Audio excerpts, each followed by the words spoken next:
خیبر پختونخوا کے نگران وزیر اعلیٰ کے لیے نام پر اتفاق ہو گیا۔ خیبر پختونخوا کے نگران وزیر اعلیٰ کے لیے جسٹس ریٹائرڈ ارشد حسین شاہ کے نام پر اتفاق ہو گیا ہے۔ ARY نیوز ویب ڈیسک کے مطابق سابق وزیر اعلیٰ محمود خان اور اپوزیشن لیڈر اکرم درانی نے آج صوبے کے لیے نگران وزیر اعلیٰ سے متعلق مشاورت کی۔ گزشتہ شب گورنر KP نے دونوں کو وزیر اعلیٰ ہاؤس بلانے کے لیے سمری ارسال کی تھی، تاہم اب دونوں رہنماؤں کے درمیان خیبر پختونخوا کے نگران وزیر اعلیٰ کے لیے جسٹس ریٹائرڈ ارشد حسین شاہ نگران کے نام پر اتفاق ہوا ہے۔ اپوزیشن لیڈر اکرم درانی نے کہا کہ محمود خان سے جسٹس ریٹائرڈ ارشد حسین سمیت دیگر ناموں پر بھی غور کیا گیا۔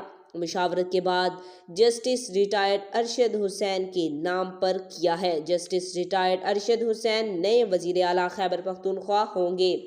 خیال رہے گزشتہ روز نگران وزیر اعلیٰ خیبر پختونخوا اعظم خان نجی ہسپتال میں انتقال کر گئے تھے، جس کے بعد صوبائی کابینہ بھی تحلیل ہو گئی تھی۔ آج تک کے لیے اتنا ہی۔ مزید ایسی معلوماتی ویڈیو دیکھنے کے لیے ہمارے چینل کو سبسکرائب کریں۔